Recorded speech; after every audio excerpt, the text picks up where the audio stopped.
show, special edition. Consider this your preview for Pro Motocross on the scene at Club MX. They even gave me a hat today. Jorge Prado is here for the week. Going to give a little test run, not only of his bike, but of what it'd be like to ride at Club MX. Don't judge his speed too much right there, because that literally, I think, is the third lap he's done on this track. And this track is nasty. I am very, very curious. This is what they call the OG Zach Osborne sand track. Before it was even called Club MX, this was the only thing they had, the sand track back here.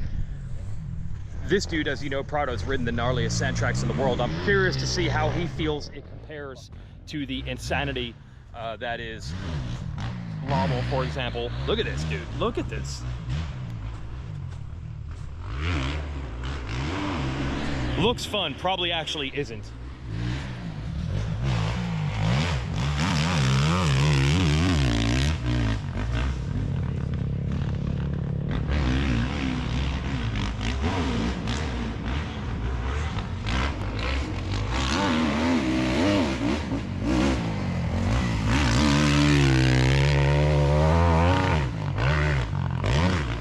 Furthermore, I'm going to add that it's been raining like crazy here the last... Which side does he jump from? Hopefully the other side. Yes, he jumped for the left, thankfully, because we're standing on the right. Also, it's rained here like something fierce. That's why they have to use the sand track today. The big main track they use, a little deep right now. So that's going to make this track even slower and heavier. Although what I'm wondering is, you hear the revs, or the lack of revs. I don't know if that's sand, I don't know if that's wet sand, or if that's, hey, I'm just learning the track of the bike, or if it's just the actual RPM he normally rides. I guess you'll find out in about 2 weeks. Anyway, as always, show brought to you by Race Tech and Gold Valves. We'll be back with more.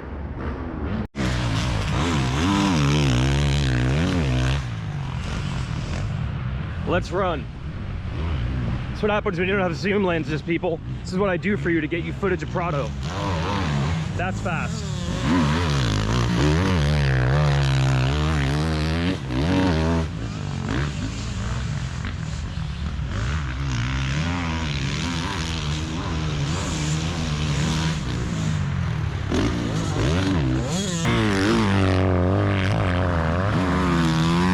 Prado finding an East Coast base, probably going to be something you're going to need to do. And, this just a test ride. I don't know if he's going to be here again after this week.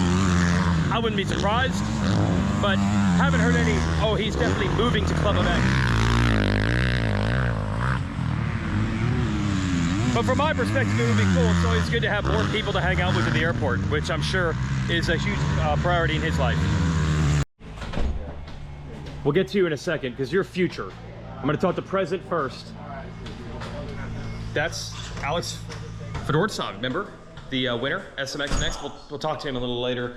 This shop, here's the inspiration for all you racers out there. That's the goal, right there. That's the goal.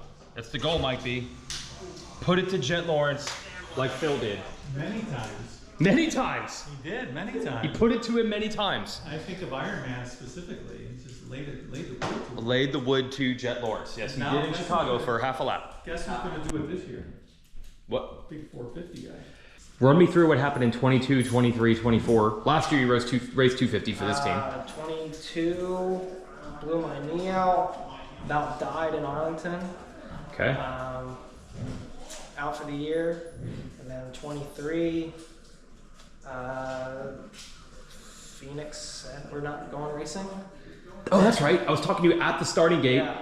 maybe at Salt Lake, and you're like, yeah, just no outdoors. Yeah. Yeah, that's right. And then, yeah, 250 last year, which that was a wake-up call. And then, yeah. Okay, so it took 4 years. Yeah. But you're back on the big girl. I can feel it. Oh, really? Yeah. It's Muscle like, memory. Oh, yeah. Yeah. We're dusting off the cobwebs, for sure. Well, dude, explain how you... That sand track back there, which you have to ride because it's too wet to ride the other one. That'll make a man out of you on a 450, I would think. Max and I have came in to the shop every session, and we are debriefing, and we're learning a lot about ourselves. This goes to your soul? Yeah. Like, bike setup is kind of just out the door on that track, and yeah, you learn a lot about yourself. So yeah, we're having a great time. keep it pop. Winners find ways, right? You're finding something. Okay, okay. It's a process to get there. It's a process. Although I'm gonna ask Prado this, but you're saying you've ridden the Euro tracks. Yeah. It's still not that. No, still hard base. Some spots is like we got some deep berms. It's pretty good, but dude, there's like we have a back turning rollers and there's some hard slick edges underneath it. Is way sketchier than riding Wilm or any of the tracks in Holland or any of those sand tracks you can't beat. But yeah, you can't get a sand track like that here in the States. But they're rough, those ones. This is still rough in its own way. This is rough, it's an own way, and this one's almost harder to set suspension up because you hit the hard bases. So it's like you're trying to set up for a little bit of sand, but then you catch a big hard edge at the bottom and you just completely blow through your shock. Ooh. So it's not soft, you know, it's still harsh. That makes sense. Yeah. Yeah, you can't run the full sand setup. No. For you, the handbrake, which has become quite the topic, could there be outdoors? Could there be a benefit? I think, maybe. Right? I feel like I rode our practice track a week ago before the last round of Supercross, and right-handers for sure I could stand up way later than those guys and catch up in the corners. So I feel like a track like Thunder Valley might be pretty good. You know, like a hilly track where we've got some off cameras and stuff where I have more control over my brake. Yes. Could be good. You can stand up and get to it. Yeah. You might be onto something here. Could be making a new wave. Yes. Put everyone on the handbrake. More so in motocross and supercross, what you found, at least? So, yeah. Okay. Something to watch. All right, it's champion now. I like how you did it. You knew that it was really a one race. SMX Next was just one race. So who cares about Daytona and all that, right? Exactly. Save the good luck for when it mattered. Exactly. It was a plan. Because you had so much momentum coming in, you were riding well. Did you feel like that helped prepare you for the Pittsburgh one? That you had already run up front and you had already led and all that? Yeah, definitely. You can just see the Confidence championship status on. Oh yeah. The sunglasses never come off. Dude. No, they never come off. Look at this guy. He's on his amateur champ, boy. Yep. Yeah. No, I have good momentum going, so I just want to go learn how to ride with the big boys and just learn the 35 minutes motos and that. So I'm getting better at it. Doing on the sand yesterday and today. So yeah. Yes. Have you ridden sand like this, or maybe you've ridden worse? No, it's probably one of the difficult ones. Oh, okay. All right. Because it's kind of muddy today. These older guys said you learn a lot about yourself on a gnarly moto. Yep. Are you having to dig pretty deep? Oh yeah, you have to. Oh, you have to. You have to push all the way. All right. I won't say anymore. We'll see where he races. Could be combine, could be pro. I don't know.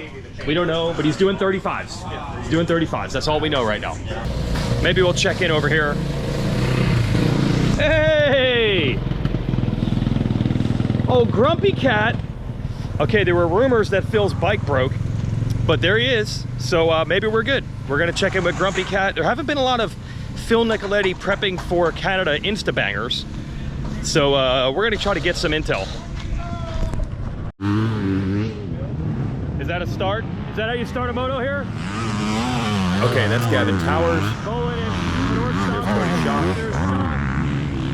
There's Phil. There's Phil going on. Good to see you. See how this turns out. How long they were going? 2-lap sprints. 2-lap sprints.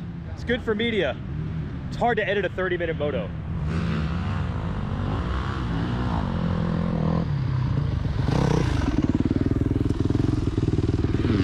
That's Lala Turner, WMX. I gotta cross the track. Sketch. Let's narrate here so you can hear me. That's Fedortsov just putting it to everyone, not Prado. He wasn't out there riding with the club guys. There's Vohland. This is Fedortsov here. Towers almost went down. Come on, Phil. There's Phil. And Bryce Shelley. Gavin Towers. Schock. Here comes Phil. And watch Bryce Shelley throw a nice whip here. Good job. Fedortsov is insane fast, guys. Vohland did his best to just keep him in sight. Both on 250s.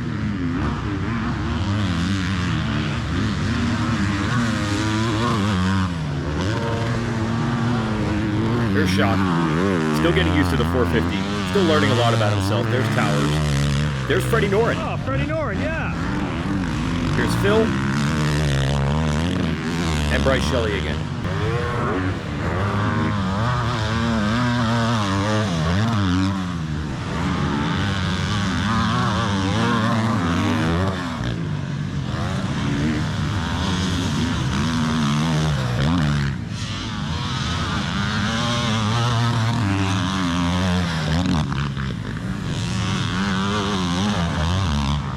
Well, beautiful. Now it's starting to rain.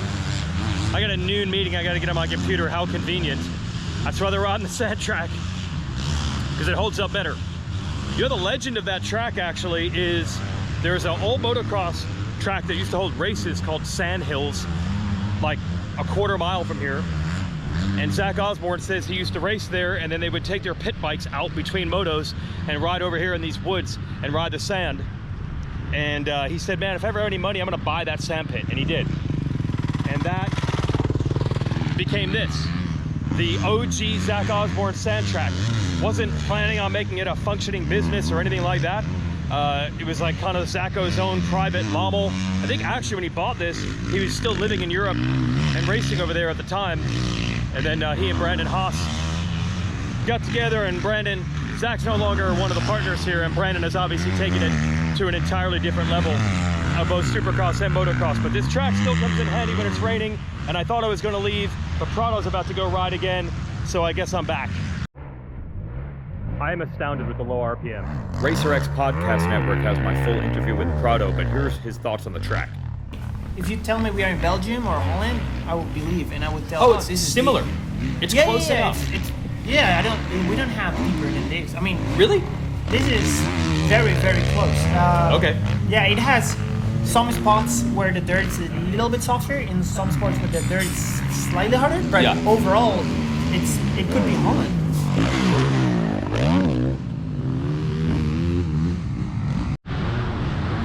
Sentences you didn't expect to hear and things you didn't think you'd get to see, which is a classic Jorge Prado versus Alexander Fedortsov sand moto.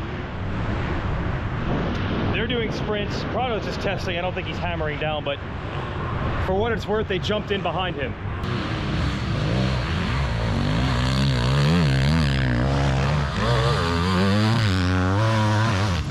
Chasing down the world champ.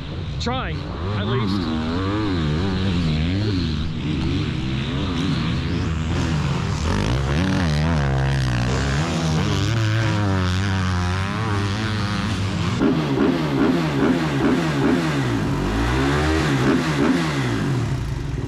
Again, you can hear my entire Prado interview. Podcast Network, just search RacerX Podcast Network where you get your pods, or find it on the RacerX website. But here are a few more thoughts. Not a lot of time on the bike, especially this year, racing with Howie, getting into outdoors with them. Yeah. It's a new team, it's a new bike, and we need to build a base, right? And definitely 4 weeks. It's not a lot, but they've been working super hard, and I think in the little time we had, it's pretty impressive all the changes we were able to make and make the bike feel very good. Give you a little tour here. Club MX building a new gym there on the right. And let's give you more from Prado. This is the 4th week Yeah. now, and I'm very happy where we are at, making improvements, and we are enjoying just the whole program, right? Riding, testing. I can't wait to get behind the gate, especially with the team.